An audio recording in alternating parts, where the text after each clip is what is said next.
అందరికీ నమస్కారం. అందరికీ శ్రీరామనవమి శుభాకాంక్షలు.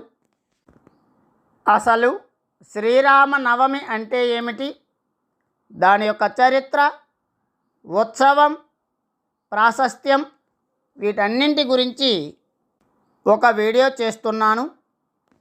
జగదభిరాముడి కళ్యాణాన్ని కల్లారా చూసి తరించే వేడుకే శ్రీరామనవమి. ఆ కళ్యాణోత్సవ విందులో పానకం, వడపప్పు ఎలాగూ ఉంటాయి. శ్రీరామనవమి హిందువులకు ఒక ముఖ్యమైన పండుగ. ప్రాముఖ్యత రాముడు పుట్టినరోజు, రామ సీత పెళ్లి రోజు. ఈ శ్రీరామనవమి ఉత్సవాలు 10 రోజుల పాటు హిందువులు ఘనంగా జరుపుకుంటారు. పూజలు, వ్రతాలు, ఉపవాసాలు చేసుకుంటారు. శ్రీరాముడు వసంత ఋతువులలో చైత్ర శుద్ధ నవమి గురువారం నాడు పునర్వసు నక్షత్రపు కర్కాటక లగ్నంలో సరిగ్గా అభిజిత్ ముహూర్తంలో, అంటే మధ్యాహ్నం 12 గంటల వేళలో త్రేతాయుగంలో జన్మించాడు. ఆ మహనీయుని జన్మదినమును ప్రజలు పండుగగా జరుపుకుంటారు. 14 సంవత్సరములు అరణ్యవాసము, రావణ సంహారము తరువాత శ్రీరాముడు సీతా సమేతంగా అయోధ్యలో పట్టాభిషిక్తుడైనాడు. ఈ శుభ సంఘటన కూడా చైత్ర శుద్ధ నవమి నాడే జరిగినదని ప్రజల విశ్వాసము. శ్రీ సీతారాముల కళ్యాణం కూడా ఈ రోజునే జరిగింది. ఈ చైత్ర శుద్ధ నవమి నాడు తెలంగాణలో గల భద్రాచలమందు సీతారామ కళ్యాణ ఉత్సవాన్ని వైభవోపేతంగా జరుపుతారు. రామ అనగా రమించుట అని అర్థం. రామ అనగా రమించుట అని అర్థం కాన మనము ఎల్లప్పుడూ మన హృదయ కమలమందు వెలుగొందుచున్న ఆ శ్రీరాముని ప్రార్థించుకుంటాం. శ్రీరామనవమి యొక్క చరిత్ర. రామాయణంలో అయోధ్యకు రాజైన దశరథుడికి 3 భార్యలు, కౌసల్య, సుమిత్ర, కైకేయి. ఆయనకు ఉన్న బాధ అంతా సంతానం గురించే. సంతానం లేకపోతే రాజ్యానికి వారసులు ఉండరని. అప్పుడు వశిష్ఠ మహాముని రాజుకు పుత్ర కామేష్టి యాగం చేయమని సలహా ఇచ్చాడు. ఋష్యశృంగ మహామునికి యజ్ఞాన్ని నిర్వహించే బాధ్యతను అప్పజెప్పమన్నాడు. వెంటనే దశరథుడు ఆయన ఆశ్రమానికి వెళ్ళి ఆయనను తన వెంట అయోధ్యకు తీసుకొని వచ్చాడు. ఆ యజ్ఞానికి తృప్తి చెందిన అగ్నిదేవుడు పాయసంతో నిండిన ఒక పాత్రను దశరథుడికిచ్చి భార్యలకు ఇవ్వమన్నాడు. దశరథుడు అందులో సగభాగం మొదటి భార్య కౌసల్యకు, రెండో సగభాగం చిన్న భార్య అయిన కైకేయికి ఇచ్చాడు. వారిద్దరూ వారి వాటాల్లో సగం మిగిల్చి రెండో భార్య అయిన సుమిత్రకు ఇచ్చారు. కొద్ది కాలానికే వారు 3 గర్భం దాల్చారు. చైత్రమాసం 9వ రోజైన నవమి నాడు మధ్యాహ్నం కౌసల్య రామునికి జన్మనిచ్చింది. అలాగే కైకేయి భరతుడికి, సుమిత్ర లక్ష్మణ శత్రుఘ్నులకు జన్మనిచ్చారు. శ్రీరాముడు ధర్మ సంస్థాపనార్థం అవతరించిన శ్రీ మహావిష్ణువు యొక్క 7వ అవతారం ఈ రామావతారం. రావణుని అంతమొందించడానికి అవతరించిన వాడు శ్రీరాముడు. ఉత్సవంలో విశేషాలు. ఆలయ పండితులచే నిర్వహించబడే సీతారాముల కళ్యాణం. ఈ ఉత్సవానికి భక్తులు పెద్ద సంఖ్యలో తరలి వస్తారు. బెల్లం, మిరియాలు కలిపి తయారు చేసే పానకం చాలామందికి ప్రీతి పాత్రమైనది.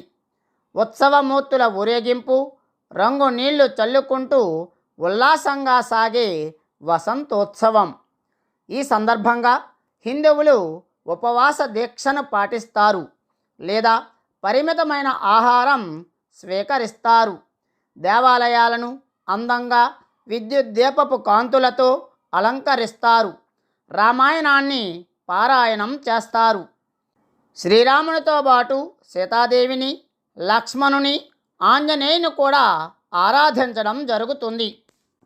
శ్రీరామనవమి యొక్క ప్రాశస్త్యం: ఒకసారి పార్వతీదేవి పరమశివుని కేనోపాయేన లఘునా విష్ణోర్నామ సహస్రకం అని విష్ణు సహస్రనామ స్తోత్రమునకు కాస్త సూక్ష్మమైన మార్గం చెప్పమని కోరుతుంది. దానికి పరమేశ్వరుడు, ఓ పార్వతి, నేను నిరంతరము ఆ ఫలితము కొరకు జపించేది ఇదే సుమా అని ఈ శ్లోకంతో మంత్రోపాసన చేస్తాడు. శ్లోకం: శ్రీరామ రామ రామేతి రమే రామే మనోరమే సహస్రనామ తత్తుల్యం రామనామ వరాననే. శ్రీరామ రామ రామేతి రమే రామే మనోరమే సహస్రనామ తత్తుల్యం రామనామ వరాననే. శ్రీరామ రామ రామేతి రమే రామే మనోరమే సహస్రనామ తత్తుల్యం రామనామ వరాననే. ఈ శ్లోకం 3 మార్లు స్మరించితే ఒక్క విష్ణు సహస్రనామ పారాయణ ఫలితమే కాదు, భక్తులకు శివ సహస్రనామ ఫలితం కూడా లభిస్తుంది.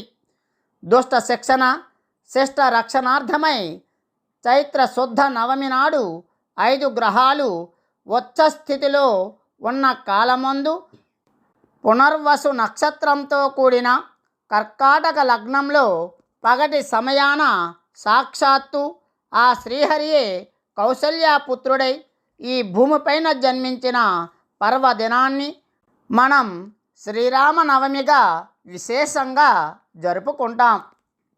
ఏ భక్తులు కాశీలో జీవిస్తూ ఆ పుణ్యక్షేత్రమందు మరణిస్తారో వారి మరణ సమయాన ఆ భక్త వశంకరుడే ఈ తారక మంత్రం వారి కుడి చెవిలో చెప్పి వారికి సద్గతి కలిగిస్తాడన్నది భక్తుల ప్రగాఢ విశ్వాసం. ఇక భక్త రామదాసు అయితే సరే శ్రీరామనామ గాన మధుపానాన్ని భక్తితో సేవించి, శ్రీరామని నామెంతో రుచిరా, ఎంతో రుచి ఎంతో రుచి ఎంతో రుచిరా అని కీర్తించాడు. మనం శ్రీరామనామాన్ని ఉచ్చరించేటప్పుడు రా అనగానే మన నోరు తెరచుకొని మన లోపల పాపాలన్నీ బయటకు వచ్చి ఆ రామనామ అగ్నిజ్వాలలో పడి దహించుకుపోతాయట.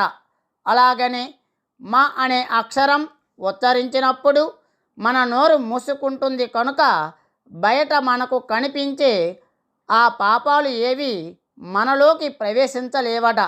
అందువలనే మానవులకు రామనామ స్మరణ మిక్కిలి జ్ఞానాన్ని, జన్మరాహిత్యాన్ని కలిగిస్తుందట. శ్రీరామనవమి రోజున వీధులలో పెద్ద పెద్ద పందిళ్ళు వేసి సీతారామ కళ్యాణం చేస్తారు. ఇళ్లల్లో కూడా యథాశక్తిగా రాముని పూజించి వడపప్పు, పానకం నైవేద్యం చేసి అందరికీ పంచుతారు. రామరాజ్యం దేశంలోని ప్రజలంతా సిరి సంపదలతో సుఖ సంతోషాలతో ఉంటే అది రామరాజ్యమని హిందువుల విశ్వాసం. మహాత్మా గాంధీ కూడా స్వాతంత్ర్యానంతరం భారతదేశం రామరాజ్యంగా విలసిల్లాలని భావించాడు. సాధారణంగా ఈ పండుగ మార్చి లేదా ఏప్రిల్ నెలల్లో వస్తుంది. ఉదయాన్నే సూర్య భగవానునికి ప్రార్థన చేయడంతో ఉత్సవం ఆరంభమవుతుంది. శ్రీరాముడు జన్మించినట్లుగా చెప్పబడుతున్న సమయం మధ్యాహ్నం కావున ఈ సమయంలో ప్రత్యేక ప్రార్థనలు నిర్వహిస్తారు. ప్రత్యేకించి ఉత్తర భారతదేశంలో భక్తులను విశేషంగా ఆకర్షించేది ఊరేగింపు ఉత్సవం. ఈ ఉత్సవంలో ప్రధాన ఆకర్షణ అందంగా అలంకరించిన రథం. అందులో రాముడు, లక్ష్మణుడు, సీత, హనుమంతుల వేషాలు ధరించిన నలుగురు వ్యక్తులు ఈ రథంతో పాటుగా పురాతన వేషధారణతో రాముని సైనికుల్లా కొద్దిమంది అనుసరిస్తారు. ఊరేగింపులో పాల్గొనేవారు చేసే రామరాజ్యాన్ని గురించిన పొగడ్తలు నినాదాలతో యాత్ర సాగిపోతుంది. శ్రీరామనవమి వేసవికాలం ప్రారంభంలో వస్తుంది. వేసవిలో సూర్యుడు ఉత్తరార్ధ గోళానికి చేరువగా వస్తాడు. సూర్యుడు రాముడు జన్మించిన సూర్యవంశానికి ఆరాధ్యుడుగా చెబుతారు. ఈ వంశానికి చెందిన ప్రముఖ రాజులు దిలీపుడు, రఘు మొదలైన వారు. వీరిలో రఘు ఖచ్చితంగా మాట మీద నిలబడేవాడిగా ప్రసిద్ధిగాంచాడు. శ్రీరాముడు కూడా ఆయన అడుగుజాడల్లోనే నడచి తండ్రి తన పినతల్లి కైకకు ఇచ్చిన మాట కోసం 14 ఏళ్ళు వనవాసం చేశాడు. దానివల్లనే రాముని రఘురాముడు, రఘునాథుడు, రఘుపతి, రాఘవేంద్రుడు మొదలైన పేర్లతో పిలవబడుతుంటాడు. రా అక్షరం ప్రాముఖ్యత చారిత్రకంగా చూస్తే రామాయణం కథ ప్రాచుర్యం పొందడానికి పూర్వమే రామనవమి అనే రోజుకు ఒక ప్రాముఖ్యత ఉండేదని భావిస్తున్నారు. ముఖ్యంగా రామాయణం, రామనవమిలలో సూర్యుని ఆరాధనకు చాలా ప్రాముఖ్యత ఉంది. రవి అంటే సూర్యుడు. ప్రాచీన ఈజిప్టు నాగరికతలో సూర్యుని అమోన్ రా లేదా రా అనేవారు. లాటిన్ భాషలో కూడా రా ప్రత్యయం వెలుగును చూస్తుంది. కడప దగ్గర ఉన్న ఒంటిమిట్ట ఆలయము కూడా ప్రాచీనమైనది. భద్రాచలంలో రామదాసుచే కట్టబడిన రామాలయంలో ప్రతి సంవత్సరం ఈ ఉత్సవం వైభవంగా చేస్తారు. ప్రభుత్వం తరపున ముఖ్యమంత్రి తన తల మీద సీతారామ కళ్యాణ సందర్భంగా తలంబ్రాలకు వాడే ముత్యాలను తీసుకొని వస్తాడు. ఇస్కాన్ దేవాలయం వారు ఈ వేడుకలను నానాటికి ఎక్కువవుతున్న భక్తుల సంఖ్యను దృష్టిలో ఉంచుకొని ఇంకా ఘనంగా నిర్వహిస్తుంది.